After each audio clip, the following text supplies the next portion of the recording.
పరిశుద్ధుడైన మా పరలోకపు తండ్రి, మహోన్నతుడా, కీర్తనీయుడా, స్తుతులకు పాత్రుడా, సర్వ సృష్టికి ఆధారభూతుడా, భూమి ఆకాశములను సృజించి అందులో సమస్తాన్ని మా కోసం మీరు అనుగ్రహించి మమ్మల్ని కాపాడుతూ పోషిస్తూ ఉన్న మీ ప్రేమను బట్టి మీకు స్తోత్రాలు.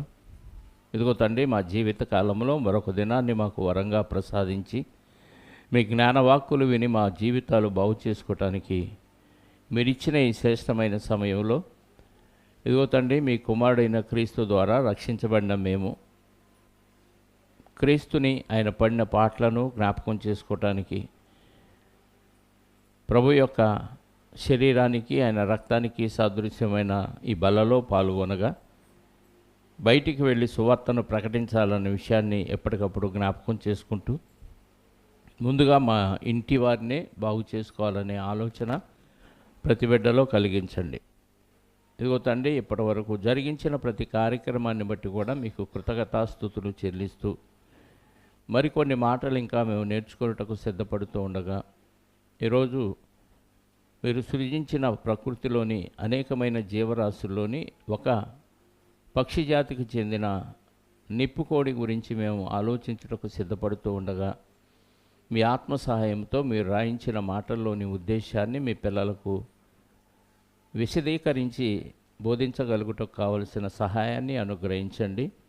మీ పిల్లలు విని విడిచిపెట్టేవారుగా ఉండక వాక్యాన్ని ఆలోచించి ప్రవర్తించగలుగుటకు కృప చూపి సహాయాన్ని దయచేయమని కోరుకుంటూ మా రక్షకుడు నీ ప్రియకుమారుడైన క్రీస్తు యేసు పరిశుద్ధ నామములో ప్రార్థించి అడిగి వేడుకొనుచున్నాను పరలోకపు తండ్రి, ఆమేన్. చేరువచ్చిన మీ అందరికీ మరొకసారి క్రీస్తు నామంలో నా శుభాలు, వందనాలు. ప్రభునందు ప్రియమైన దేవుని వల్లరా, ఆస్తి ఇచ్చనగా నిప్పుకోడి. దీని గురించి మనం ఆలోచించడానికి దేవుడు బైబిల్లో కొన్ని మాటలు వ్రాయించాడు. ఒకసారి మత్తయి సువార్త 23వ అధ్యాయము 37వ వచనం చదువుదాం. మత్తయి సువార్త 23వ అధ్యాయం 37వ వచనం. యెరూషలేమా, యెరూషలేమా, ప్రవక్తలను చంపుచూను మీ వద్దకు పంపబడిన వారిని రాళ్లతో కొట్టుచూ ఉండుదానా, కోడి తన పిల్లలను రెక్కల కింద ఎలాగూ చేర్చుకొనునో అలాగే నేనును నీ పిల్లలను ఎన్నో మార్లు చేర్చుకొనవలన ఉంటిని, కానీ మీరు వల్లకపోతిరి. ఇక్కడ కోడి గురించి మాట్లాడుతున్నారు. యేసుక్రీస్తు వారి మాటల్లో దేవుడు ఇశ్రాయేల్ జనాంగాన్ని ఎలా కాపాడాడంట? కోడి గురించి మనందరికీ తెలుసు కదా. కోడి ఏదన్నా కాకి కానీ, గ్రద్ద కానీ, ఏదైనా కుక్కలు కానీ, పిల్లులు కానీ వచ్చి వాటి పిల్లల్ని అపహరించాలనుకున్నప్పుడు అదేం చేస్తుంది? వెంటనే రెక్కలు చాపుతుంది. పిల్లలన్నీ రెక్కల కిందకు వస్తే ఏం చేస్తుంది? కాపాడుతుంది. దాని రెక్కల కాపుదలలో పిల్లలందరూ సురక్షితంగా ఉంటాయి. కోడి గురించి మనకు తెలుసు. ఇళ్లలో ఒకప్పుడు పెంచుకున్నాం. ఇప్పుడంటే అన్ని బాయిలర్ కోళ్ళు, పారం కోళ్ళు అయిపోయినాయి కాబట్టి దాని గురించి ఇప్పుడు జనరేషన్ వాళ్ళకి తెలియకపోవచ్చు. ఇది కోడి గురించి. కానీ పక్షి జాతుల్లో చాలా పక్షుల గురించి మనం ఆలోచిస్తున్నాం. అందులో గత వారంలో మనం కాకి గురించి ఆలోచించాం.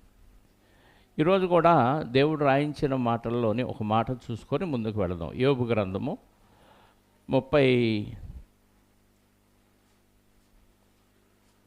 12వ అధ్యాయము 7వ వచనం. యోబు గ్రంథము 12వ అధ్యాయము 7వ వచనం. అయినను మృగములను విచారించుము, అవి నీకు బోధించును, ఆకాశ పక్షులను విచారించుము, అవి నీకు తెలియచేయును అన్నాడు.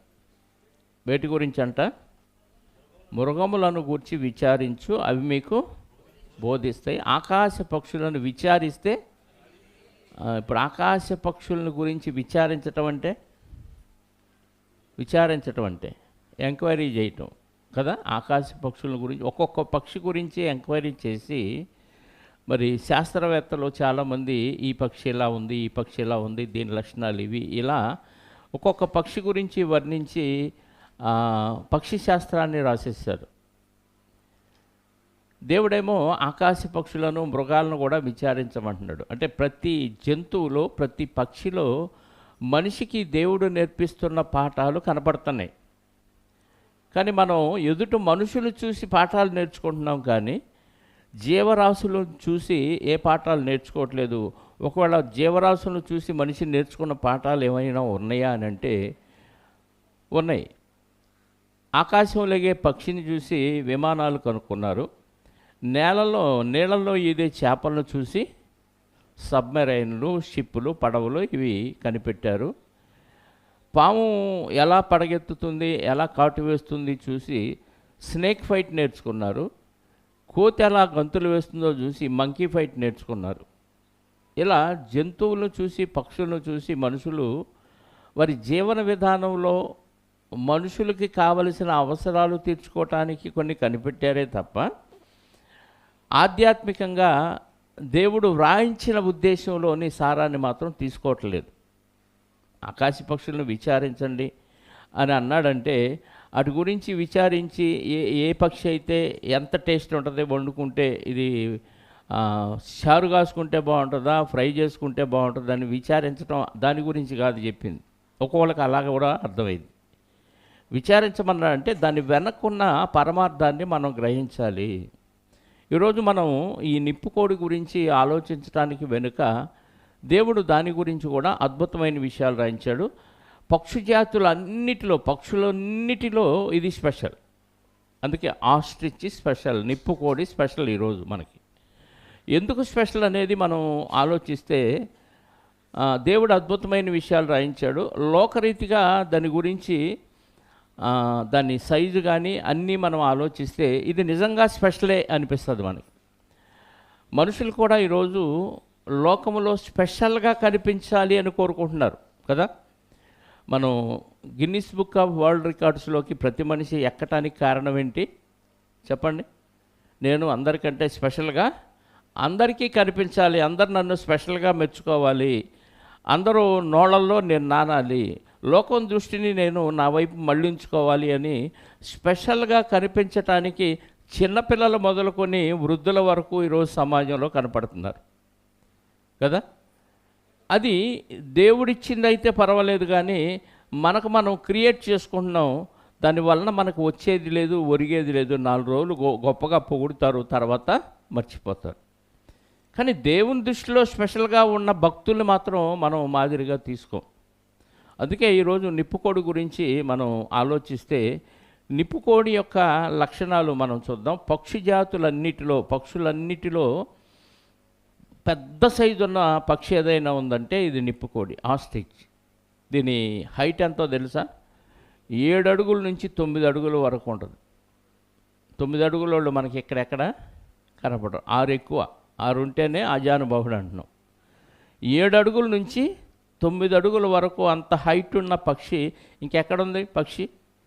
దీని యొక్క వెయిట్ ఎంతో తెలుసా? 150 కిలోలు అంట. దీని బరువు ఎంత? 150 కిలోలు. ఇటు సైజులో స్పెషల్. దీని యొక్క మెడ పొడుగు సన్నగా, ఈ కొంగ మెడ ఉంటుంది చూసారా సన్నగా, అలాగా సుమారుగా 2 అడుగుల హైట్లో ఉంటుంది మెడ. బాడీకను మెడకి ఉన్న హైట్ ఎంత అంటే 2 అడుగుల హైట్.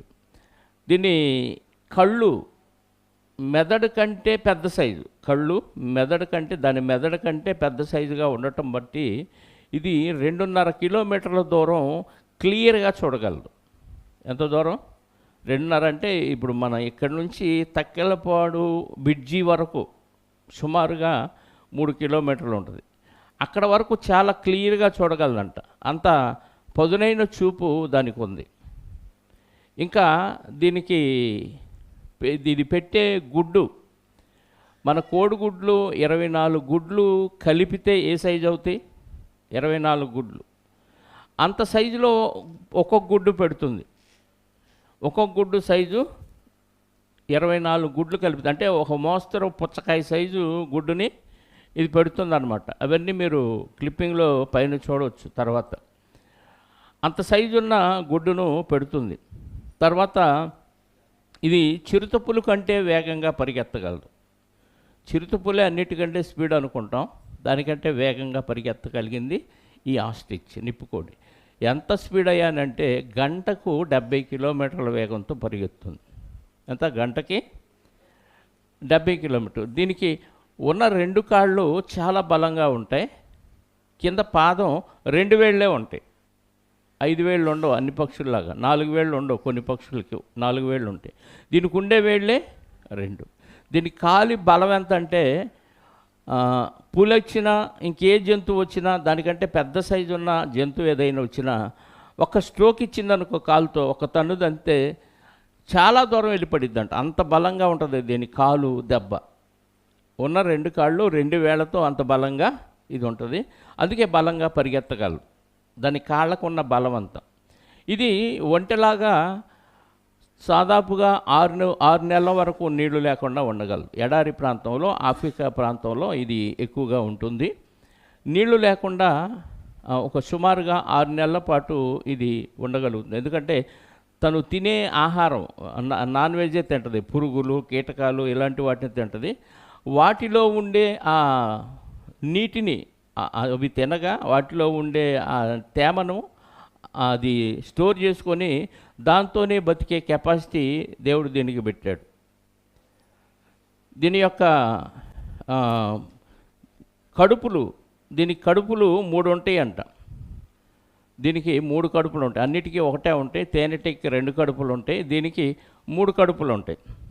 ఇది శత్రువు నుంచి తప్పించుకోవాలి, నేను శత్రువు కనపడకుండా దాక్కోవాలనుకున్నప్పుడు ఇది ఏం చేసిద్దంటే తలకాయ ఇసుకలో పెట్టింది, బాడీ అంతా బయటే ఉంటుంది.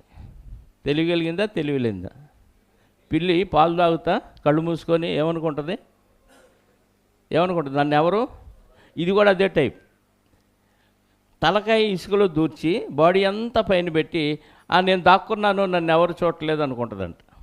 ఇంత తెలియగలిగింది ఆస్ట్రిచ్. ఇన్ని లక్షణాలున్న ఈ ఆస్ట్రిచ్ ఈరోజు చాలామంది పెంచుతున్నారు. దీని గుడ్డు ధర సుమారుగా 1000 నుంచి 4000 దాకా బలుగుతుంది. దీని గుడ్డు ధర, ఒక గుడ్డు. ఎందుకంటే చాలా ఆరోగ్యానికి మంచిదంట. దీని మాంసం కేజీ వచ్చి సుమారు 1000 రూపాయల పైనే. దీన్ని చాలామంది ఫారాలు ఏర్పాటు చేసి కోళ్ల ఫారాల్లాగా ఆస్ట్రిచ్ ఫార్మ్స్ ఏర్పాటు చేసి ఈరోజు పెంచుతున్నారు. అన్ని ప్రాంతాల్లో ఇవి దాదాపుగా ఇప్పుడు ఉన్నాయి, విస్తరించినాయి. ఒకప్పుడు ఆఫ్రికా ప్రాంతంలోనే ఎక్కువగా ఉండే ఈ జీవి ఈరోజు అన్ని ప్రాంతాల్లో పెంచుకోవటానికి, ఫార్మ్స్ ఏర్పాటు చేసుకోవటానికి ఉపయోగపడుతున్నాయి.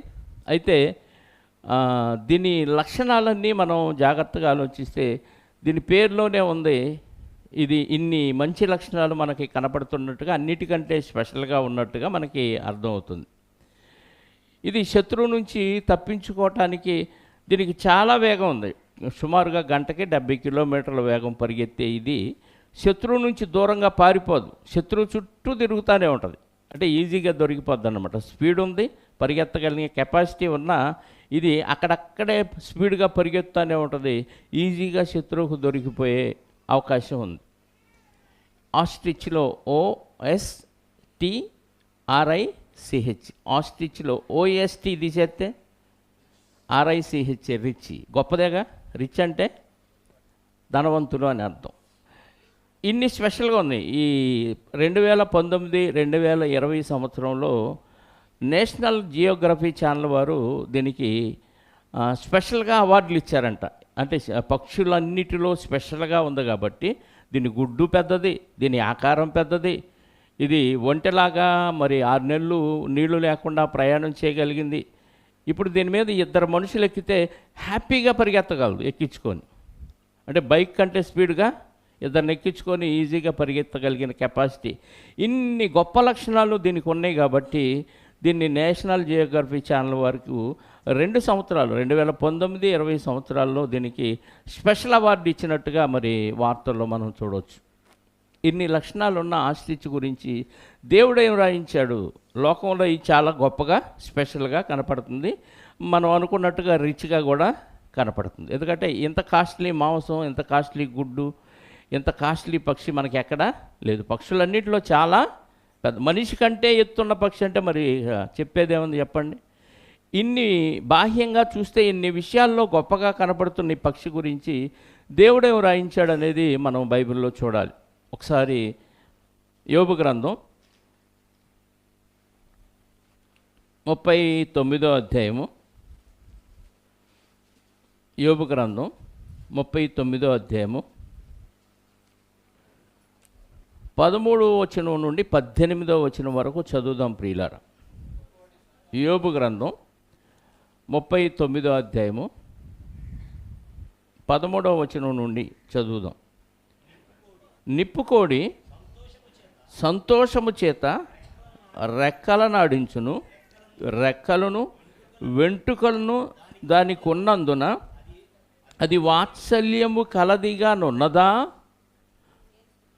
ఏమంటే సంతోషం వచ్చినప్పుడు ఎవరైనా ఏం చేస్తాం చెప్పండి? ఏం చేస్తాం? సంతోషం వచ్చినప్పుడు ఎగిరి గంతేస్తాం, కొంతమంది డ్యాన్స్ చేస్తారు కదా. సంతోషం వచ్చినప్పుడు ఏం చేస్తాం? ఎగిరి గంతేస్తాం, కొంతమంది డ్యాన్స్ చేస్తాం, కనీసం ఆనందాన్ని వ్యక్తం చేస్తాం. ఆ బాడీ లాంగ్వేజ్ వేరుగా ఉంటుంది. నిప్పుకోడికి కూడా సంతోషం వచ్చినప్పుడు చాలా రెక్కల్ని ఆడించి, అది రెక్కలను మరి ఇంకేముంది, వెంట్రుకలను దానికి ఉన్నందున అది వాత్సల్యము కలదిగా ఉన్నదా? లేదు సుమి అంటున్నాడు. అంటే దీనికి ఏమీ లేదు, లోపల ఏమి లేదు, వాత్సల్యం లేదు. వాత్సల్యం అంటే ప్రేమకు మరొక పదం. దీనికి వాత్సల్యం లేదంట. రెక్కలు ఎందుకు ఆడిస్తుంది? రెక్కలున్నాయి, దానికి ఈకలున్నాయి, మరి రెక్కల్ని ఆడిస్తుందంటే ఏదో సంతోషం వచ్చిందనే కదా అర్థం. కానీ సంతోషం ఉన్నా రెక్కలను ఆడిస్తుంది కదా అని అది సంతోషాన్ని వ్యక్తపరుస్తుంది అనుకుంటే పొరపాటు. దానికి లేనిదేంటంటే మిగతా పక్షులన్నిటికీ ఉన్నది, మిగతా జీవరాశులన్నిటికీ ఉన్నది, మనుషులకు ఉన్నది దీనికి లేదు. ఏంటది? వాత్సల్యం. ఇది ఉండబట్టే ఈరోజు ప్రపంచం నిలబడింది. ప్రతి విషయంలో ప్రేమను కనపరుస్తారు మనుషులు. బయట వాళ్ళకంటే కన్న బిడ్డలను ఎక్కువగా ప్రేమిస్తారు ఎవరైనా కదా. అడు నల్లగా పుట్టినా, అనాకారిగా పుట్టినా, వికలాంగుడిగా పుట్టినా తల్లిదండ్రులకు బిడ్డల పట్ల ఏముంటుంది?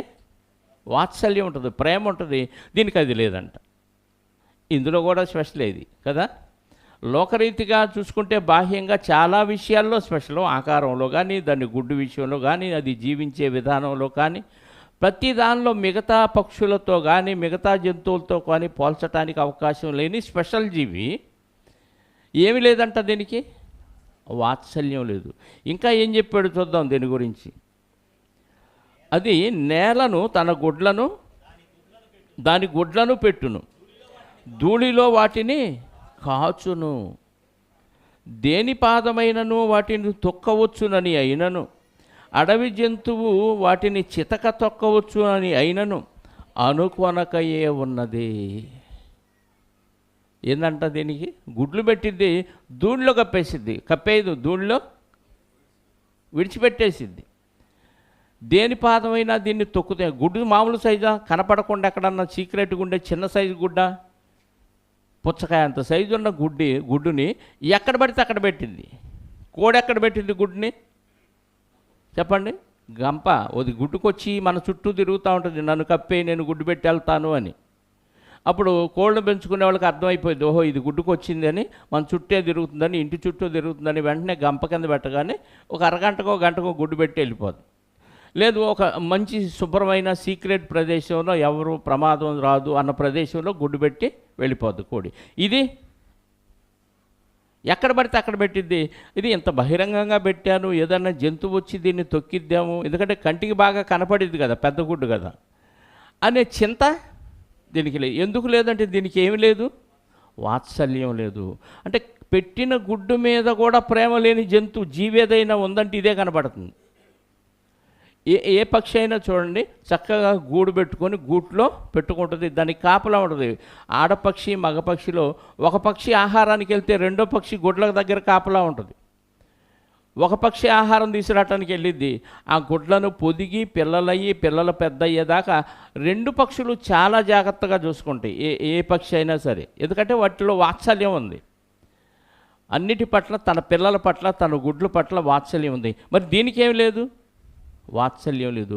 గుడ్లు ఏమైపోతాయో, ఏమైనా జంతువు వచ్చి తొక్కిద్దా, ఏం ఆలోచన లేదంట. అసలు దానికి చింతే లేదంట. అనుకొనకయ్యే ఉన్నది. తమ పిల్లలు తనవి కానట్టు వాటి ఎల్లనది కాఠిన్యము చూపున. ఇంత కఠినాత్మురాల? ఏ పిల్లలైనా తల్లిదండ్రులకి ఎలా ఉంటారు చెప్పండి? ఇష్టలుగా ఉంటారు. నా పిల్లలు, నా రక్తం, నా మాంసం, నాలో నుంచి వచ్చారని ఆ పేగు బంధాన్ని బట్టి వాళ్ళు ఎలా ఉన్నా సరే, వాళ్ళు మురికిగా ఉన్నా, చీవిడి గారిపోతూ ఉన్నా, ఎలా ఉన్నా సరే వాళ్ళని కౌగలించుకుంటారు, వాళ్ళని దగ్గరకు తీసుకుంటారు, వాళ్ళ పట్ల ప్రేమను వ్యక్తపరుస్తూ ఉంటారు. కానీ ఈ పక్షి ఏం చేసిద్దంట? కాఠిన్యము చూపు. తనవి కానట్టు ఏ పక్షికి, ఏ జంతువుకు లేదుగా ఇది. కాకి కానీ గుడ్లు పెట్టింది అనుకో, పిల్లలు పెట్టింది అనుకో, ఆ ఏరియాలోకి వెళ్ళలేం. నిన్న కూడా నేను ఏదో పని చేసుకుంటే మా ఇంట్లో వాళ్ళందరి మీదకి వచ్చి పొడుతున్నాయి, తనటానికి చూస్తున్నాయి. ఎందుకంటే అటు గుడ్లకి వాటి పిల్లలకి ఏమన్నా మనం ప్రమాదం తెస్తామంటే, కుక్క ఈనింది అనుకోండి మన దగ్గరలో, మనం అటువైపు వెళుతున్నా ఎగబడి కరిచింది. ఎందుకు? వాటి పిల్లలకు మనం ఏమన్నా హాని చేస్తాం. ఏ పక్షి అయినా, ఏ జంతువు అయినా చూడండి, వాటికి అపకారం కలగకుండా అవి కాపాడుతూనే ఉంటాయి, వాటి కోసం పోరాటం చేస్తాయి. ఈ కోడైతే చెప్పే పనే లేదు, ఎగబడి పొడిచిద్ది. అది ఎక్కువగా ఎగరలేకపోయినా ఎగిరెగిరి తన్నిద్ది ఆ పక్షుల్ని కానీ, ఆ జంతువులు కానీ. చాలా సందర్భాలు ప్రత్యక్షంగా చూసాం. కోడి అన్నిటితో పోరాటం, తన పిల్లల్ని కాపాడుకోవటం కోసం. దీనికి ఏమీ లేదు, వాత్సల్యం లేదు కాబట్టి గుడ్లు పాడైపోతాయి, పగులుతాయి, ఏదైనా జంతువులు పక్షులు తొక్కుతాయేమోనని చింత లేదు. తన పిల్లల ఎడ్లది తన పిల్లలా కాదా అనేది కూడా తెలియదంట. కాఠిన్యం చూపించిందంట తనవి కానట్టుగా. స్పెషల్ కనపట్లే ఈ పక్షిలో. దాని కష్టము వ్యర్థమైనను దానికి చింతలేదు. దేవుడు దానిని తెలివి లేని దానిగా చేసెను, ఆయన దానికి వివేచనా శక్తి అనుగ్రహించి ఉండలేదు. అది సీక్రెట్. తెలివి లేని దానిగా చేశాడు. మరి ఆకారంలో పెద్దదిగా చేశాడు. గుడ్డు సైజు పెద్దదే, పక్షి సైజు పెద్దది. విచిత్రం ఏంటంటే ఎంత రెక్కలున్నా ఇది ఎగరలేదు. ఆకాశంలో ఎగిరే పక్షి కాదు ఇది. భూమి మీద మాత్రం గంటకు 70 కిలోమీటర్ల వేగంతో పరిగెత్తిద్ది. ఏమి లేదు దీనికి, తెలివి లేదు, వివేచన శక్తి లేదు. గుర్రం వేసుకొని రౌతొచ్చి ఆ ఖడ్గం తీసుకొని యుద్ధానికి వస్తున్నా అది భయపడదంట. అంటే ఏమి లేదు దానికి. అదే కింద రాశాడు చూడు 18వ వచనంలో, అది లేచినప్పుడు గుర్రమును దాని రౌతును తిరస్కరించును. గుర్రమును దాని రౌతును అంటే అది కోపం వచ్చి లేచింది అనుకో, ఎవరిని లెక్క చేయదన్నమాట. గుర్రం మీద ఒక వ్యక్తి కత్తి పట్టుకొని వస్తుంటే ఎవరైనా భయపడతారు. ఏ జంతువు అయినా, పక్షి అయినా భయపడిపోద్ది, మనుషులతో సహా. అలాంటిది ఇది తిరస్కరించిందంటే దీనికి ఏమీ లేదు. తెలివి తక్కువ, ఆకలి ఎక్కువ, అంతే. ఆకారం ఎక్కువ. ఎందుకు ఇంత గొప్పగా సమాజంలో కనపడుతున్న పక్షి బుద్ధి విషయంలో, వాత్సల్యం విషయంలో, తన పిల్లల విషయంలో, తన గుడ్ల విషయంలో ఇంత తెలివి తక్కువగా ఉంది? శత్రువు వచ్చినప్పుడు తలకాయ ఇసుకలో దాచిపెట్టుకొని నేను కనపట్టలేదు, నన్ను ఎవరేం చేయరనే భ్రమలోకి వెళ్ళిపోతుందంటే ఏమీ లేదు దానికి. దీన్ని దేవుడు ఎలా చేశాడంట? వివేచన శక్తి లేని దానిగా చేశాడు. అన్ని జీవరాశుల్లోకి ఇది స్పెషల్గా ఉంది. అన్నిటికంటే గొప్పగా కనపడుతుంది, అన్నిటికంటే ఉన్నతంగా కనపడుతుంది. దీని వేగం కానీ, దీని కాలి దెబ్బ కానీ, దీని వేళ్ళు కూడా 2 పాదానికి, అన్నిట్లో స్పెషల్ కనపడాలి. అందుకే నేషనల్ జియోగ్రఫీ ఛానల్ వాళ్ళు అవార్డు ఇవ్వగలిగారు. దీనిలో నుంచి మనం నేర్చుకోవాల్సిన నీతి ఏంటంటే, ఎవరిని ఉద్దేశించి నేను ఎవరినో మనసులో పెట్టుకొని చెప్పేది కాదు. లోకములో గొప్పగా కనపడటానికి ఆస్ట్రిచ్లాగా ఎగబడే జనాంగాన్ని గురించి మాట్లాడుతున్నాను. దేవుడు శరీరానికి కావలసిన సమస్తాన్ని భూమి మీద ఇచ్చాడు. దేవుడు పోషిస్తాడు. అదే మనుషులకి ఉండవలసిన విశ్వాసం, దేవుడి మీద ఉండవలసిన విశ్వాసం ఏంటంటే దేవుడు పోషిస్తాడు, దేవుడే పుట్టించాడు, దేవుడే బ్రతికిస్తున్నాడు, దేవుడే కాపాడుతాడని దేవుడి మీద ఆధారపడి బతకవలసిన విశ్వాసులు కూడా ఈరోజు ఆస్ట్రిచ్ పక్షిలాగా లోకంలో ఉన్న ఆ గొప్పతనాన్ని చూసి, లోకంలో ఉన్న వెర్రితనాన్ని చూసి ఎగబడి గొప్పగా కనపడాలి, గొప్పగా బ్రతకాలి అనే ఆలోచనలోనే ఉంటున్నారు తప్ప దేవుడు పెట్టిన ఆ వాత్సల్యాన్ని కోల్పోయారు. దానికి లేకుండా చేశాడు దేవుడు. వాత్సల్యం కానీ, ప్రేమ కానీ, ఆప్యాయత కానీ, తన పిల్లలు, తన గుడ్లు అనే ఆ ఆలోచన కూడా దానికి లేకుండా నిర్లక్ష్యంగా ప్రవర్తించింది. దానికి పెట్టాడు. కానీ దేవుడు మనుషులకి ఏం పెట్టాడో తెలుసా? యోబు గ్రంథం 35వ అధ్యాయం 11వ వచనం చదవండి. యోబు గ్రంథం 35వ అధ్యాయం 11వ వచనం. భూజంతువుల కంటే మనకి ఎక్కువ బుద్ధి నేర్పుచు, ఆకాశ పక్షుల కంటే మనకి ఎక్కువ జ్ఞానము కలుగజేయచ్చు. ఏటన్నిటికంటేనంట? భూమి మీద ఉన్న జంతువులన్నిటికంటే ఎక్కువ బుద్ధి మనిషికే ఉంది. ఆకాశంలో ఎగిరే పక్షులన్నిటికంటే ఎక్కువ జ్ఞానం మనిషికే పెట్టాడు, మనిషికే కలుగజేశాడు, ఆస్ట్రిచ్కి తప్ప. అంతేనా? మరి ఎంత తెలివి కలిగి, ఎంత బుద్ధి కలిగిన మనిషి ఆస్ట్రిచ్ అయిపోయాడేంటి? అర్థమైందా? ఆస్ట్రిచ్కి ఎందుకు మారిపోయాడు? దేవుడు ఒకప్పుడు ఇశ్రాయేల్ జనాంగాన్ని స్పెషల్ ఆఫర్ ఇచ్చి, స్పెషల్గా ఐగుప్తులోని బానిసత్వం, దరిద్రం నుంచి, వెట్టి చాకిరి నుంచి మోషే గారి నాయకత్వం వహించి నడిపిస్తే వాళ్ళు రాను రాను ఎలా అయిపోయారో తెలుసా? ఎన్ని అద్భుతాలు, మహత్కార్యాలు, వింతలు, విడ్డూరాలు చేసి వాళ్ళని తోడుకొని వచ్చిన దేవుడు, నేను కన్న నా కుమారులని స్పెషల్గా వాళ్ళకి ఆఫర్ ఇచ్చిన దేవుడు, అవకాశం ఇచ్చిన దేవుడు, వాళ్ళ పట్ల అద్భుతాలు, మహత్కార్యాలు చేసిన దేవుడిని వాళ్ళు మర్చిపోయారు. లోకమంతట్లో వీళ్ళు స్పెషల్. ఏది కావాలన్నా దేవుడిని అడిగితే ఇమ్మీడియట్గా ఇచ్చేస్తున్నాడు. నీళ్లు కావాలో ఇచ్చేస్తున్నాడు, ఆహారం కావాలో ఇచ్చేస్తున్నాడు, మాంసం కావాలో ఇచ్చేస్తున్నాడు. ఏది కావాలంటే అది ఇస్తున్న దేవుణ్ణి విడిచిపెట్టి ఇశ్రాయేలు ఏమయ్యారో తెలుసా? ఒక మాట చూడండి, యెహెజ్కేలు గ్రంథం 16వ అధ్యాయము. యెహెజ్కేలు గ్రంథం 16వ అధ్యాయం 20-21 వచనాలు. మరియు నీవు నాకు కనిన, దేవుడు మాట్లాడుతున్నాడండి. ఇశ్రాయేలు జనాంగం ఎవరికి కన్నారంట పిల్లల్ని? ఎవరికి? నీవు నాకు కనిన కుమారులను, కుమార్తెలను ఆ బ్రహ్మలు మింగివేయినట్లు వాటి పేరిట వారిని వధించితివి. నీ జారత్వము చాలకపోయినని నా పిల్లలను వధించి వాటికి ప్రతిష్ఠించి అప్పగించితివి. నిజ దేవుడు ఆకాశ మహాకాశాలను కలుగజేసి, భూమిని అందున్న సమస్తాన్ని కలుగజేసి మనకిచ్చిన దేవుడు పిల్లల్ని దేవుడే ఇచ్చాడు. దేవుడికే కన్నారంట. మనుషులు ఎవరికి కన్నారు పిల్లల్ని అంటే దేవుడికే కన్నారు. అవమ్మ మొట్టమొదటి సంతానాన్ని కయ్యుండి ఏమంది? యెహోవా దయ వలన, ఆదాము దయ వలన అనలేదు. అంటే ఈరోజు భూమి మీద పుట్టిన ప్రతి బిడ్డ దేవుడికి పుట్టారంతే. మనమంతా దేవుని పిల్లలం. ఫలానాయన మా తండ్రి, ఫలానాయన మా తాత చెప్పుకుంటున్నాం లోకరీతిగా, శరీర సంబంధం ఉంది కాబట్టి. కానీ అందరం ఎవరి పిల్లలు అంట? దేవునికి పుట్టిన పిల్లలు. అంటే దేవుడే తన పిల్లల్ని మన గర్భాల్లో మన పిల్లలుగా ఇస్తున్నాడు. ఇది నా పిల్లలని మనం అనుకుంటే పొరపాటు. అందుకే మన ఇష్టాన్ని మన పిల్లల పట్ల నెరవేర్చుకుంటున్నాం, లోక సంబంధంగా గొప్పవారిగా చేయటానికి. క్రైస్తవులకి ఇది దౌర్భాగ్యం. క్రైస్తవ్యంలో చాలామంది బోధకులే విశ్వాసుల్ని చెడగొడుతున్నారు. ఈ విషయంలో ఎవరేమనుకున్నా వాక్యం మాట్లాడుతున్న మాట ఖచ్చితంగా నేను చెప్పాలి. మన ఇష్టాన్ని నెరవేర్చుకుంటున్నాం. మనకేదో మన పిల్లలు, నా వాళ్ళు అని ఫీల్ అయిపోతున్నాం. అసలు నువ్వే నీ వాడివి కావు. నువ్వు దేవుని కుమారుడివే, దేవుని కుమార్తెవే. దేవుడు ఎన్నో అద్భుతాలు, మహత్కార్యాలు చేసి తీసుకొస్తే వాళ్ళకి సంతానాన్ని అభివృద్ధి చేసింది కూడా దేవుడే. ఒక పక్క ఫరో చంపుతున్నా, ఫరో నైల్ నదిలో పడేయమని ఆజ్ఞ జారీ చేసిన, మగపిల్లలందరినీ నరికేస్తున్నా సంతానం ఇశ్రాయేలులో అభివృద్ధి చెందుతూనే ఉందంటే ఎవరు పుట్టించారు? దేవుడు పుట్టించాడు.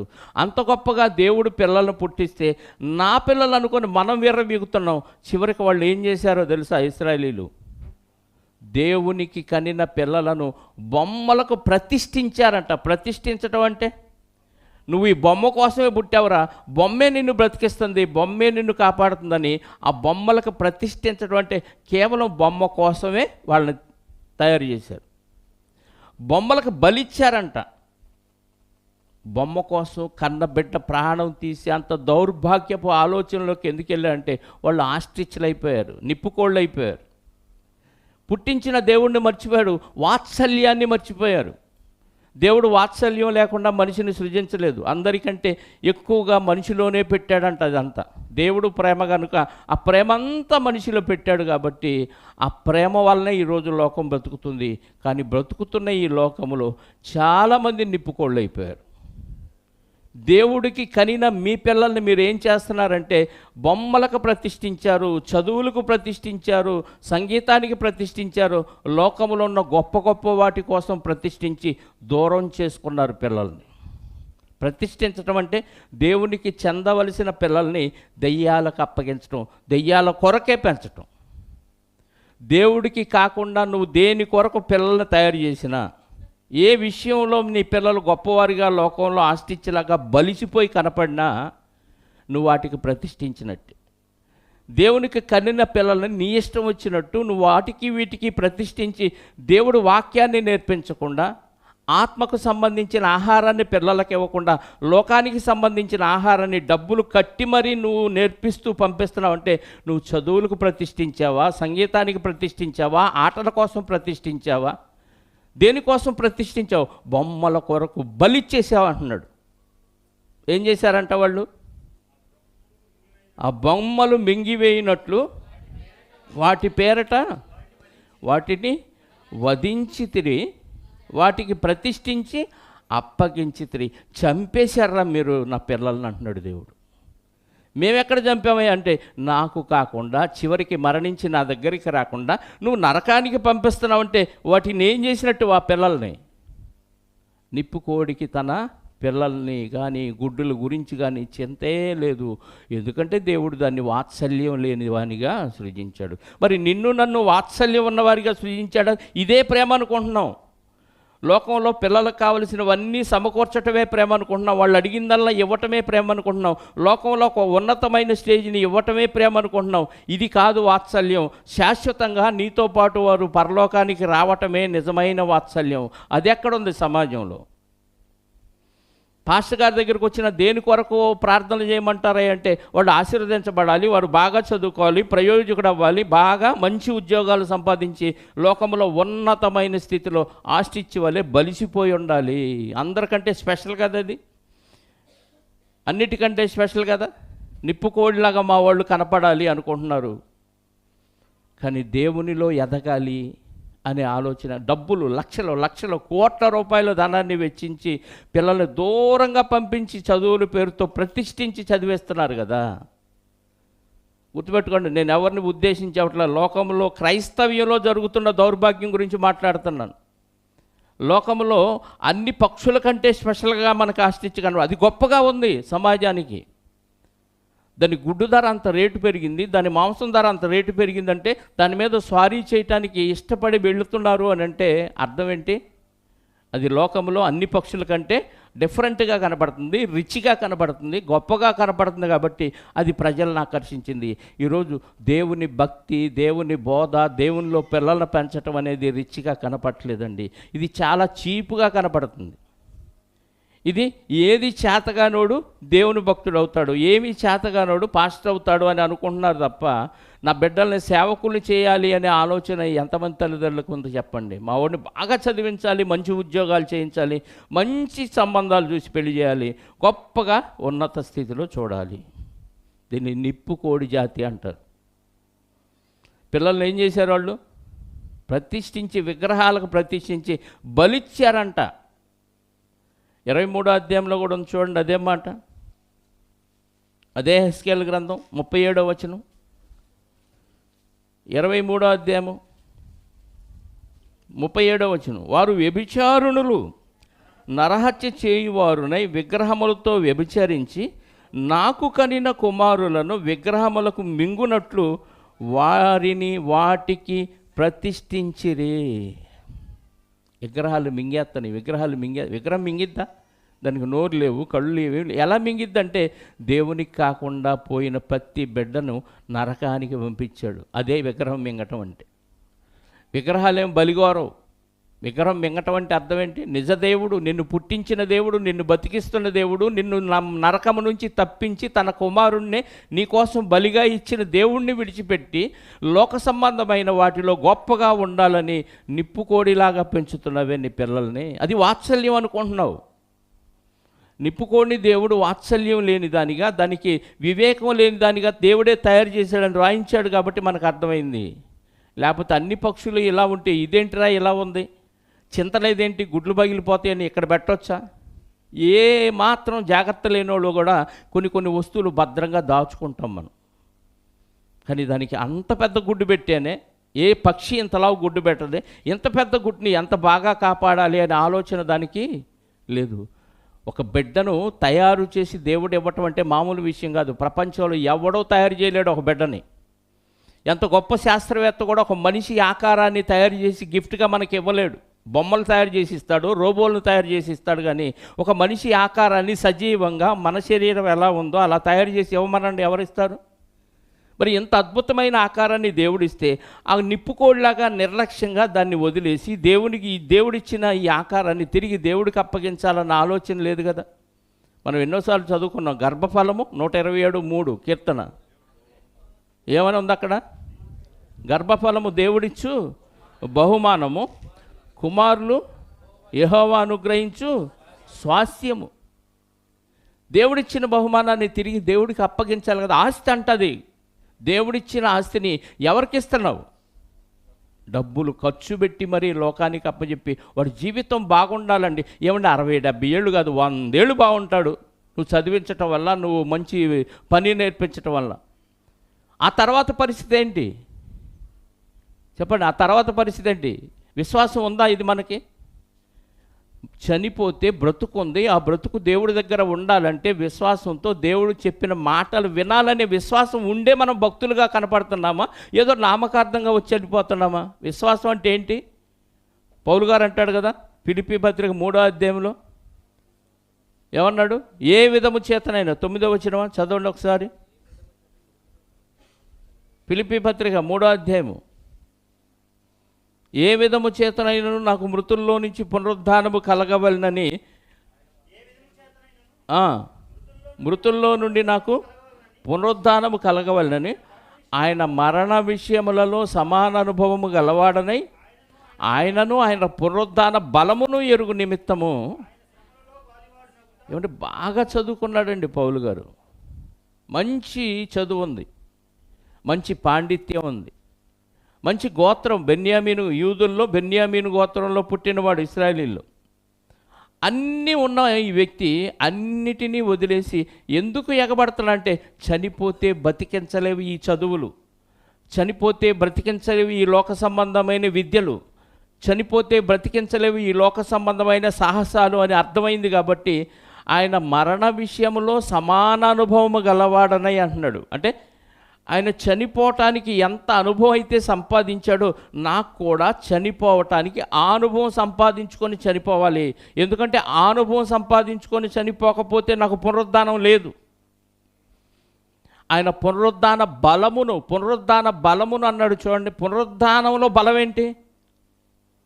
పునరుద్ధాన బలమును ఎరుగు నిమిత్తము. పునరుద్ధాన బలమును ఎరుగటం ఏంటి అంటే చనిపోతే తిరిగి లేవటానికి కావలసిన బలాన్ని సంపాదించుకోవాలి. ఇక్కడ నువ్వు ఎక్కడుంది బలం? బలహీనలు అయిపోయాం, అందరూ బలహీనలు అయిపోతున్నాం.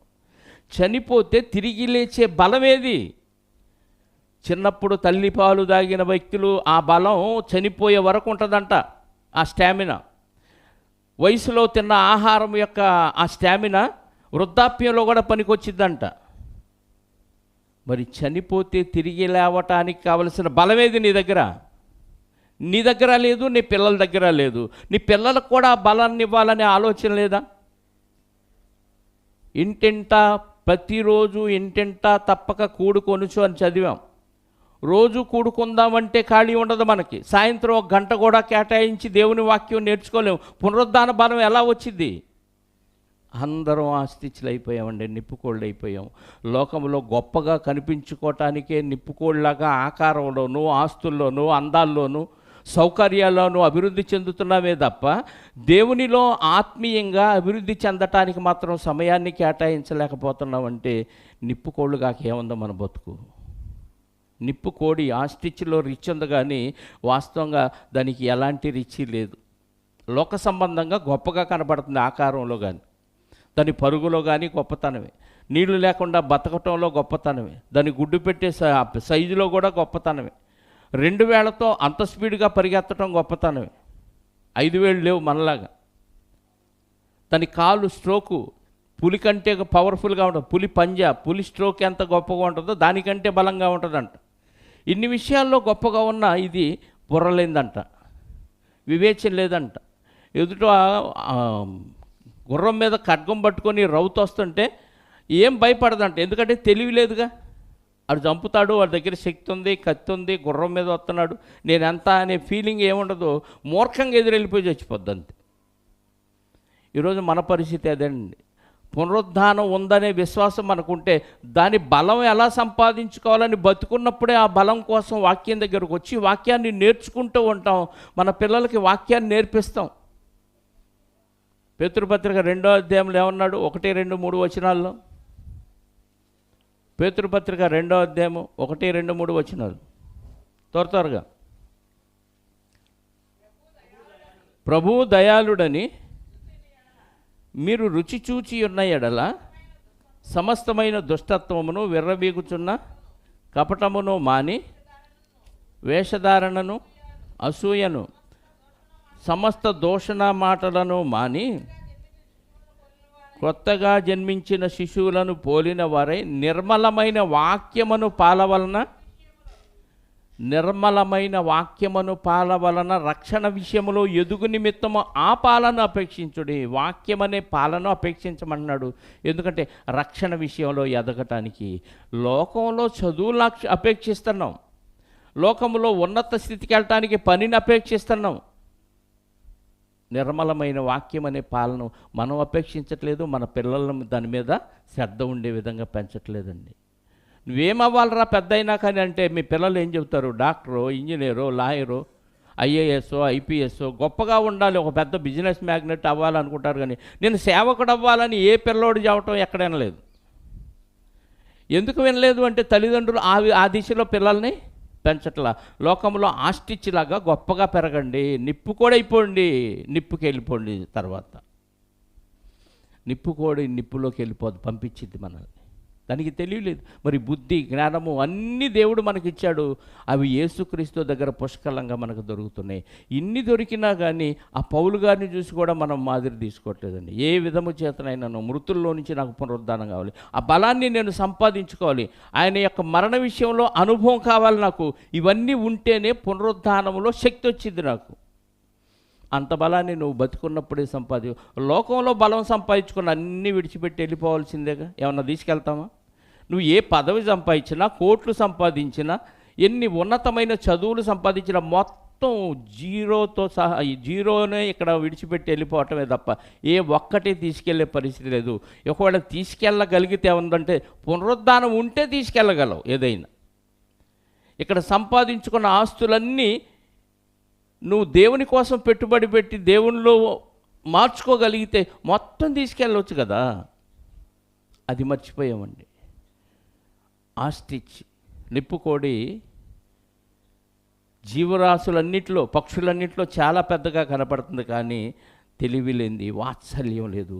నీకు నాకు దేవుడు వాత్సల్యం పెట్టాడు కదా. ఆస్తి అన్నాడు కదా, బహుమానం అన్నాడు కదా. ఆస్తిని ఏం చేస్తున్నావు? ఇక్కడే నిర్వీర్యం చేసి నిప్పుకు పంపిస్తామా? ఆస్తిని నీతో పాటు పరలోకం తీసుకొస్తావు. నువ్వే వెళ్ళలేవు, నీ ఆస్తి ఇంకా పరలోకం ఎలా వచ్చింది? నువ్వే నిప్పుకోడి అయిపోయావు కదా. నిప్పుకోడి భయంకరమైన ప్రేమ లేని దానిగా మనకి అన్ని జీవరాశుల్లో ఇదే కనపడుతుందండి. మనకి ప్రేమ, వాత్సల్యం, కనికరం, దయ, దేవుని లక్షణాలన్నీ మనలో ఉండాలని కోరుకొని దేవుని స్వరూపం, దేవుని పోలికలోనే మనల్ని పుట్టించాడు కదా. మరి ఇవన్నీ మనం మొత్తం కోల్పోయి ఒక నిప్పుకోడిలాగా తయారైపోతే ఏంటి పరిస్థితి? సాతానుగాడు తంత్రాల్లో ఇదొక తంత్రం. వాడి మాయలో పడిపోయాం. లోకస్తులు ఎలాగ ఉన్నారో, దేవుడిని ఎరగని వారు ఎలా ఉన్నారో, పునరుద్ధానం గురించి తెలియని వారు ఎలా ఉన్నారో ఈరోజు వాక్యం అర్థమయ్యి పునరుద్ధానం గురించి ఎరిగిన క్రైస్తవులు కూడా పిల్లల్ని అలాగే పెంచుతున్నారు, వాళ్ళు అలాగే పెరుగుతున్నారండి. ప్రయోజనం ఏముంది? నమ్ముకున్న దానికి నమ్ముకున్న దానికి వ్యాపారం వ్యాపారం వ్యాపారం, పని పని పని. ఏం సంపాదించి ఏం బతుకుతావు? ఏం వెనకేస్తావు చెప్పండి? ఏం తింటావు? ఎంత తిన్నా పురుగులకు అప్పగించాల్సిందేగా ఈ శరీరాన్ని.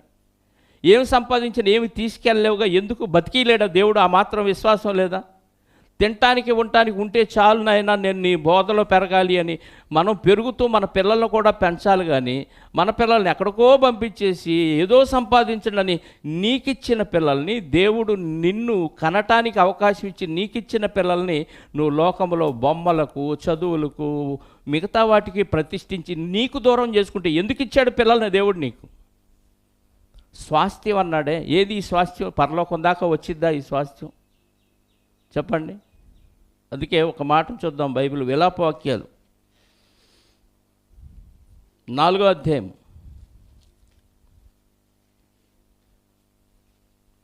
విలాపవాక్యాలు 4వ అధ్యాయం 3వ వచనం.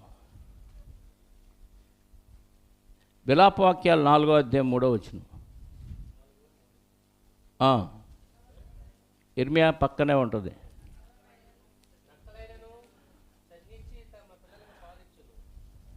నక్కలైనను, నక్కని మనం ఏమంటామండి? గుంట నక్క అంటాం. జిత్తులు మారి నక్క, అన్నింటిలోకి జిత్తులు మారేది నక్క. నక్కలైనను, నక్కలైనను అని ఎందుకు రాయించాడంటే అది అసలే జిత్తులు మారేది. అంటే నక్కకి ఏముంది? వాత్సల్యం ఉంది. నా పిల్లలు వాటికి పాలు ఇవ్వాల్సిన బాధ్యత నాదే అన్న విషయం నక్కలకు అర్థమైంది, గుంట నక్కకి అర్థమైంది. నక్కలైనను చన్నిచ్చి అంటే రొమ్మిచ్చి తన పిల్లలకు పాలిచ్చును. నా జనుల కుమారి ఎడారిలోని ఉష్ట్రపక్షి వలె. ఉష్ట్రపక్షి ఆస్ట్రిచ్, నిప్పుకోడి. ఇక్కడ ఉష్ట్రపక్షి అని రాయించాడు దేవుడు. ఎడారిలో ఉంటుంది ఇది. ఎడారిలోని ఉష్ట్రపక్షి వలె క్రూరురాలయ్యను. అంటే పిల్లల్ని ఎలా చూసుకోవాలో కూడా దానికి తెలీదు, గుడ్డుని ఎలా కాపాడుకోవాలో కూడా దానికి తెలీదు. నువ్వు ఉష్ట్రపక్షివా? నువ్వు నిప్పుకోడివా? నీ పిల్లల్ని ఎలా చూసుకోవాలో దేవుడు నేర్పించలేదా? దానికి నేర్పించలా. దానికి వివేకం లేదు, దానికి బుద్ధి పెట్టలా. దేవుడు నీకు అన్నీ పెట్టాడు, ఎలా పెంచాలో నేర్పించాడు కదా. మరి నువ్వు కూడా ఉష్ట్రపక్షిలాగా మారిపోతే దానికి నీకు తేడా ఏంటి? ఆకాశ పక్షులను విచారించమని ఊరికే చెప్పలా దేవుడు. ప్రతి జాతి పక్షిలోనూ ఒక్కొక్క విషయాన్ని దేవుడు మనకు నేర్పిస్తున్నాడు. దానికి తెలివి లేదు కాబట్టి, దాన్ని తెలివి లేని దానిగా దేవుడు సృజించాడు కాబట్టి అది పట్టించుకోదు పిల్లలను కానీ గుడ్లను కానీ. మనకి ఎంత తెలివితేటలు ఇచ్చాడు దేవుడు చెప్పండి. ఏం చేస్తున్నాం? ఈ తెలివిని లోక సంబంధమైన వాటి కోసం ఉపయోగిస్తున్నామండి. మా వాడు అమెరికా వెళ్ళాడు, మా వాడు ఇంగ్లాండ్ వెళ్ళాడు, మా వాడు బాగా చదువుకున్నాడు, మంచి మార్కులు వచ్చినాడు, గొప్పవాడయ్యాడు, పెద్ద ఉద్యోగం వచ్చింది, చదువుతాడు, బాగా ఉద్యోగం చేస్తాడు, కోట్లు సంపాదిస్తాడు, అన్నీ విడిచిపెట్టి దిగంబరిగా వెళ్ళిపోతాడు. ప్రయోజనం ఏంటి? పునరుద్ధానం గురించిన విశ్వాసం లేదా మనకి? చనిపోతే ప్రభు బ్రతికిస్తాడు, ఆయన 3వ దినాన తిరిగి లేచాడనే విశ్వాసం ఉంటేనే నువ్వు నిజమైన భక్తుడివి. అదే నిజమైన విశ్వాసం. ఈ విశ్వాసం లేకుండా కోట్ల పడగలెత్తిన లోకంలో దేనికి ప్రయోజనం లేదు. నువ్వు ఉష్ణపక్షి లాంటి వాడివి, నువ్వు ఉష్ణపక్షి లాంటి దానివి. అది నక్కైనా దానికి పాలిచ్చి పెంచిద్దంట, అంటే దానికి వాత్సల్యం ఉంది. కానీ ఎడారిలోని ఉష్ణపక్షి అంటే నిప్పు కోడికి ఏమీ లేదు, పిల్లల్ని ఎలా చూసుకోవాలో దానికి తెలియదు. ఏదో దేవుడు ఇచ్చాడు కాబట్టి అలా పెరుగుతున్నాయి, దేవుడు ఇచ్చిన ఆకారంతో అది అలా వర్ధిల్లుతుంది అంతే. వాటికి లేదు, మనకుంది. వాటికి మనకి తేడా చూపించట్లేదు ఈరోజు మనిషి. లోకస్తులు ఎలా ఉష్ణపక్షుల్లా బతుకుతున్నారో క్రైస్తవులు కూడా అలాగే బ్రతికితే ఇంకా తేడా ఉంది చెప్పండి? రేపు కుమిలిపోతావు, ఉష్ణపక్షిలాగా కుమిలిపోతావు అంటున్నాడు మీకా గ్రంథం. మీకా గ్రంథం 1వ అధ్యాయం 8వ వచనం. మీకా గ్రంథం 1వ అధ్యాయం 8వ వచనం. మీకా గ్రంథం 1వ అధ్యాయం 8వ వచనం. దీన్ని చూచి నేను కేకలు వేయుచు ప్రలాపించుచున్నాను, ఏమీయూ లేకుండా దిగంబరినై, ఏమీయూ లేకుండా దిగంబరినై నక్కలు అరుచున్నట్లు అరుచుచున్నాను, నిప్పుకోడి మూలుగునట్లు మూలుగుచున్నాను. దెబ్బ తగిలిన తర్వాత నిప్పుకోడి మూలిగిద్దంట. ప్రయోజనం ఏముందో చెప్పండి? నిప్పుకోడిలాగా తర్వాత మనం మూలిగామనుకోండి పాతాళంలో. ఇప్పుడు జ్ఞానం, దేవుని వాక్యం విస్తారంగా వెదజల్లబడుతుంది. నువ్వు వినే కొద్దీ చెప్పడానికి నేను సిద్ధంగా ఉన్నాను, వినటానికి సమయాన్ని కేటాయించలేకపోతారు. రేపు మూలుగుతారు మీరు. సామెతల గ్రంథం 1వ అధ్యాయంలో అంటున్నాడు, సేమ్ అదే జరిగింది. మొదటి అధ్యాయం సామెతల గ్రంథం. నిప్పుకోడి తర్వాత మూలిగిద్దంట బాధపడి, ప్రమాదం జరిగిన తర్వాత. మొదటి అధ్యాయము సామెతల గ్రంథం 22వ వచనం. ఎట్లనగా జ్ఞానము లేని వారులారా, మీరు ఎన్నాడు జ్ఞానము లేని వారుగా ఉండకూడదురు. నిప్పుకోడికి లేదు జ్ఞానం, మీకు ఉంది కదా, మీరు ఎంతకాలం అలా ఉంటారు. అపహాసకులారా, మీరు ఎన్నాళ్ళు అపహాస్యము చేయుచు ఆనందింతురు. బుద్ధిహీనులారా, మీరు ఎన్నాడు జ్ఞానమును అసహించుకొందురు. నా గద్దింపు విని తిరగండి, ఆలకించుడి. నా ఆత్మను మీ మీద కుమ్మరించుదును, నా ఉపదేశమును మీకు తెలిపదు. నేను పిలువగా మీరు వినకపోతిరి, నా చెయ్యి చాపగా ఎందుకు లక్ష్య పెట్టకపోతిరి. నేను చెప్పిన బోధ ఏమీ మీరు వినక త్రోసివేసితిరి. నేను గద్దెంపగా లోబడకపోతిరి. కాబట్టి మీకు అపాయము కలుగునప్పుడు నేను నవ్వేదను, మీకు భయం వచ్చినప్పుడు నేను అపహాస్యము చేసేదను. భయం మీ మీదకి తుఫాను వలె వచ్చినప్పుడు, సుడిగాలి వచ్చినట్లు మీకు అపాయము కలుగునప్పుడు, మీకు కష్టమును దుఃఖమును ప్రాప్తించినప్పుడు నేను అపహాస్యము చేసేదను. అప్పుడు వారు నన్ను గూర్చి మొరపెట్టెదరు కానీ మూలుగుతారు, దేవా కాపాడయ్యా, రక్షించయ్యా. పోయే కాలం వచ్చి దేవుడిచ్చిన గర్భఫలాన్ని పాడు చేసావు, బొమ్మలకు ప్రతిష్ఠించావు, విగ్రహాలకు ప్రతిష్ఠించావు, వాటి కోసం బలి చేసావు నీ పిల్లల్ని. నా కోసం ఏం చేసావు? స్వాస్థ్యంగా ఇచ్చాను. ఈ స్వాస్థ్యం పరలోకంలో కనపడాలి. ఈ స్వాస్థ్యం లోకంలోనే నిర్వీర్యమైపోయి నరకానికి పోతే ప్రయోజనం ఏముంది? అప్పుడు శ్రద్ధగా మొరపెట్టెదరు కానీ నేను ప్రత్యుత్తరం ఇయ్యకుందురు. నన్ను శ్రద్ధగా వెదికెదరు కానీ నేను కనపడకపోయేదను. జ్ఞానము బతికున్నప్పుడు వాళ్ళకి అసహ్యం అయిపోయింది. లోక జ్ఞానాన్ని లక్షలు ఖర్చు పెట్టి సంపాదించి పిల్లలకి ఇస్తున్నారు కానీ దేవుని జ్ఞానం ఉచితంగా బోధించడానికి కూడా వెక్కసమైపోయిందంటే వెకటేస్తుంది. గంట సేపా 2 గంటల ఎడగూర్చోవాలి. మరి రోజులు దివారాత్రాలు తెల్లారగట్ల లేపుతారు, పిల్లల్ని చదివిస్తారు, సాయంత్రం 10 దాకా రుబ్బుతానే ఉంటారు. సంవత్సరాలు డబ్బులు ఇచ్చి మరీ ప్రతిష్ఠించారు. వాటికి వెకటైపోయింది వాక్యం. గంట సేపు రండి అంటే అబ్బో మాకేడ తీరిద్దండి. ఒక ఆరాధనకు వస్తే 2వ ఆరాధనకి ఎగ్గొట్టే బ్యాచ్ చాలామంది ఉన్నారు కదా. ఇక్కడ వెక్కసం అయిపోయింది, వెకటైపోయింది. రేపు మూలుగుతారంట.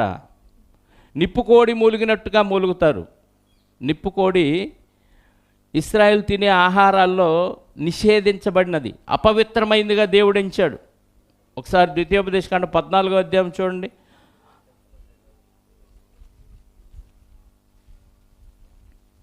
14వ అధ్యాయం 16వ వచనం. త్వరగా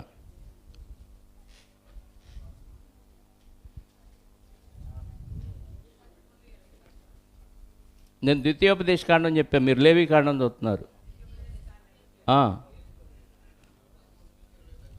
చదవండి. అందులో నిప్పుకోడి ఉన్న సందర్భాన్ని మాత్రమే చదవండి. నిప్పుకోడి అంటే అందులో మనం తీసుకోవాల్సిన విషయం ఏంటంటే నిషేధింపబడినవి, తినకూడనివి, అపవిత్రపరచబడిన పక్షుల జాబితాలో నిప్పుకోడి కూడా ఉంది. తినరాని వాటిలో, ఇశ్రాయేల్ తినరాని వాటిలో నిప్పుకోడి ఉంది. అంటే దాన్ని నిషేధించాడు దేవుడు. అప్పుడు ఇంకా విచిత్రం ఏంటంటే నీ ఇల్లు పాడైపోయింది, ఆ ఇంటిని దేవుడు విసర్జించాడు అనటానికి, దేవుడికి నువ్వు దూరంగా అయిపోయావు అనటానికి సూచన ఏంటంటే అప్పుడప్పుడు ఇళ్లల్లో గబ్బిళాలు తిరుగుతూ ఉంటాయి, ఇళ్లల్లో మరి చీమల పుట్ల పెట్టడం, పాములు జారటం, ఇవన్నీ ఎప్పుడు జరిగిందంటే ఇల్లు పాడైపోయినప్పుడు, ఇంట్లో ఎవరో నివాసం ఉండకుండా వెళ్ళిపోయినప్పుడు జరిగింది. నిప్పుకోడి నివసించింది అంటే ఆ ఇంటిని వాళ్ళు విసర్జించారు, వాళ్ళని శాపగ్రస్తులుగా దేవుడు భావించాడు. యెషయా గ్రంథంలో ఆ మాట కూడా ఉంది. ఒకసారి చూద్దాం. 13వ అధ్యాయము 21వ వచనం. యెషయా గ్రంథం 13వ అధ్యాయము 21వ వచనం. నక్కలు అక్కడ పండుకొనును, గురుపోతులు వారి ఎండ్లలో ఉండును, నిప్పుకోళ్ళు అక్కడ నివసించును. చాలమ్మ. ఎప్పుడు ఎక్కడ నివసిస్తాయి? ఆ ఇల్లు పాడిపోయినప్పుడు అప్పుడు నివసిస్తాయి అంట. అంటే నిప్పుకోళ్ళు పనికి మాలినవి అని మనకు అర్థం అవుతుంది. కానీ లోకంలో ఎలా ఉన్నాయి? స్పెషల్గా కనపడుతుంది. నేషనల్ జియోగ్రఫీ ఛానల్ వాళ్ళే స్పెషల్గా దానికి అవార్డు ఇచ్చారంటే లోకం దృష్టిలో ఎలా ఉన్నాయి నిప్పుకోళ్ళు? గొప్పగా కనపడుతుంది. ఈరోజు మీ పిల్లలు కూడా నిప్పుకోళ్ళులాగా పెంచుతారా? మీరు కూడా నిప్పుకోళ్ళులాగా ఉండాలనుకుంటున్నారా? లోకస్తులు అలాగే ఉంటారు. భక్తిహీనలో ఇలాగ గొప్పగా ఉంటారు. లోకంలో భక్తిహీనుల గురించి చాలా విషయాలు ఉన్నాయి. వాళ్ళు గొప్పగా ఉంటారు. లోకంలో నిప్పుకోడికే ప్రాధాన్యత ఉంది. దాని మాంసం విషయంలో కానీ, గుడ్డు విషయంలో కానీ, దాని సైజు విషయంలో కానీ, అది పరిగెత్తే విధానంలో కానీ చాలా విషయాల్లో నిప్పుకోడి గొప్పగానే కనపడుతుంది, రిచ్గానే కనపడుతుంది. కానీ దేవుని దృష్టిలో అది పనికిమాలింది, వాత్సల్యం లేనిది. వాత్సల్యం లేని ఏ జీవి దేవుని దృష్టిలో మంచిది కాదు. అందుకే నిషేధించాడు ఇశ్రాయేలుకి కూడా ఆ రోజు. అందుకే అది నివసిస్తుందంటేనే ఇక్కడ జనాలు ఇళ్లలో లేరు అని అర్థం. శాపగ్రస్తులైన వారి ఇళ్లలోనే అవి నివసిస్తాయి అని అర్థం. ఇంత గొప్పగా లోకం దృష్టిని ఆకర్షించి లోకంలో స్పెషల్గా కనపడుతుంది కదా అని గొప్ప అనుకుంటే చాలా పొరపాటు. అది నాశనమైన జంతువు. అది నాశనానికి సూచనగా కనపడుతుంది. కోడి దేవునికి సూచనగా కనపడుతుంది. కోడి తన పిల్లలను రెక్కల కింద దాచుకున్నట్టు నేను మిమ్మల్ని నా రెక్కల కింద కాపాడాలని ఎన్నోసార్లు కోడితో దేవుడు పోల్చుకున్నాడు, కానీ నిప్పు కోడితో దేవుడు పోల్చుకోలేదండి. నిప్పుకోడి శాపానికి సూచనగా కనపడుతుంది, నిన్ను నరకానికి పంపించే అపవాదికి సూచనగా కనపడుతుంది. అలా నిప్పుకోడి చెడ్డది అంటలేదు. దేవుడు దాన్ని అలా సృజించాడంతే. దేవుడు దాన్ని ఎలా సృజించాడో దాని లక్షణాలు, దాని గురించి కూడా మనకు ఒక పాఠం నేర్పించడానికి దేవుడు ఎలా సృజించాడేమో. దానికి అందుకే వాత్సల్యం లేని దానిగా దేవుడు సృజించాడేమో. దానిలాగా మనం ఉండొద్దని నేర్చుకోవాలి తప్ప దానిలాగా ఉండాలి, గొప్పగా ఉండాలని నేర్చుకోకూడదు. భక్తిహీనులు అలాగే ఉంటారు. లోకంలో గొప్పగా ఉండాలని ఎన్నో సాహస కార్యాలు చేస్తారు. దేంట్లో ఒక దాంట్లో స్పెషలైజేషన్ చేసి స్పెషల్గా కనపడాలని లోకస్తులు అనుకుంటారు. కానీ దేవుని పిల్లలు లోకంలో ఎప్పుడు తక్కువ వారిగానే కనపడాలి, నార్మల్గానే ఉండాలి, రిచ్గా కనపడాలని, స్పెషల్గా కనపడాలని, నిప్పుకోళ్ళలాగా ఉండాలని మాత్రం ఏమాత్రం దేవుని పిల్లలు కోరుకొనకూడదు. లోకంలో బ్రతుకుట క్రీస్తే, చావైతే లాభం. ఏ విధానంలోనైనా నాకు మృతుల్లోంచి పునరుద్ధానం కావాలని, పునరుద్ధాన బలాన్ని ఎరిగే నిమిత్తం ప్రయాసపడాలి. క్రీస్తు శ్రమల్లో పాలువారు అవ్వాలే తప్ప ఆనందాలు, సంతోషాలు, ఎంజాయ్మెంట్లు క్రైస్తవులు కోరుకోకూడదు. ప్రార్థన చేసుకుందాం. పరిశుద్ధుడైన మా పరలోకపు తండ్రి, మీ ఘనమైన శ్రేష్టమైన నామాన్ని బట్టి స్తోత్రాలు తండ్రి. లోకములో గొప్పగా కనిపిస్తూ స్పెషల్గా ఉన్న ఒక పక్షి జాతిలోని ఒక పక్షిని అనగా నిప్పుకోడి గురించి మాకు తెలియచేశారు. మీ పిల్లలుగా మేమైతే అలా ఉండకూడదని మీ వాక్యం ద్వారా మాకు మంచి పాఠాన్ని నేర్పించినందుకు స్తోత్రాలు. బ్రతుకుట క్రీస్తే, చావైతే లాభం అన్నట్టుగా కొత్త నిబంధన చరిత్రలో మరి ముఖ్యంగా భక్తుల చరిత్ర మేము ఆలోచిస్తే ఏ ఒక్కరూ గొప్పగా లేరు. ఉన్న ఆస్తుల్ని సమస్తాన్ని విడిచిపెట్టి మిమ్మల్ని వెంబడించారే తప్ప ఎవరూ గొప్పగా లేరు నాయన. కానీ లోకంలో మేము క్రైస్తవులుగా, బైబిల్ పట్టుకున్న వారిగా, నామకార్థ క్రైస్తవులుగా ఉండకుండా, అనగా నిప్పుకోడిలాగా మేము ఉండకుండా, వాత్సల్యాన్ని మీరు మా హృదయంలో పెట్టారు కనుక ఆ వాత్సల్యం కలిగిన వారిగా మా పట్ల, మా పిల్లల పట్ల, మా కుటుంబం పట్ల ఆ వాత్సల్యాన్ని కనపరుస్తూ ఈ వాత్సల్యం పరలోకానికి చేరే విధంగా వాళ్ళని బ్రతికించడానికి, ప్రేరేపించడానికి, మీ వాక్యాన్ని తెలియచేయటానికి మాకు ఉపయోగపడేలాగున మీ సహాయాన్ని కోరుకుంటున్నాం. ఉన్నవారిలో ఎవరు మరి నిప్పుకోడిలాగా జీవించకుండా నిజమైన కోడిలాగా మరి పిల్లల్ని కాపాడుకుంటూ వాటిని పోషించి, వాటిని సంరక్షించి, వాటికి రెక్కలొచ్చి ఎగిరే వరకు తండ్రి వాటి బాధ్యతను వారు నిర్వహించడానికి పేరెంట్స్గా మాకు కూడా ఆ ఆలోచన కలిగించమని కోరుకుంటూ వచ్చిన వారందరినీ సురక్షితంగా కుటుంబాలకు చేర్చండి. మరి వాతావరణం బాగలేదు, వర్షం కారణంగా మరి అనేక మంది రాలేకపోయారు, క్షమించండి. మీ చిత్తమైతే మరొక తరుణాన్ని వారికి అనుగ్రహించండి. వారు బుద్ధిపూర్వకంగా మానేస్తే బుద్ధి చెప్పండి, మరి అనివార్య కారణాల వల్ల మానేస్తే మరొక తరుణాన్ని వారికి అనుగ్రహించమని కోరుకుంటూ వచ్చిన వారిలో ఎవరెవరికి ఎలాంటి ఇరుకులు, ఇబ్బందులు, అవసరాలు ఉన్నాయో మీకు తెలుసునైనా మీ చిత్తమైతే ప్రతి అవసరత క్రీస్తులో వారికి తీర్చి నా దేవుడు నా పక్షంగా గొప్ప మేలు చేశారు అని మీకు కృతజ్ఞతాస్తుతులు చెల్లించే భాగ్యాన్ని ప్రతి ఒక్కరికి అనుగ్రహించమని కోరుకుంటూ మా రక్షకుడు నీ ప్రియకుమారుడైన క్రీస్తు యేసు పరిశుద్ధ నామములో ప్రార్థించి అడిగి వేడుకొనుచున్నాను పరలోకపు తండ్రి, ఆమెన్. మనందరికన్న తండ్రి అయిన దేవుని ప్రేమ, ఆయన ప్రియకుమారుడైన యేసుక్రీస్తు వారి కృప, పరిశుద్ధాత్మ యొక్క అన్యోన్య సహవాసము ఇప్పుడు ఎల్లప్పుడూ సకల పరిశుద్ధులకు సదాకాలము తోడై ఉండి నడిపించునుగాక. ఆమెన్. అందరికీ వందనాలు.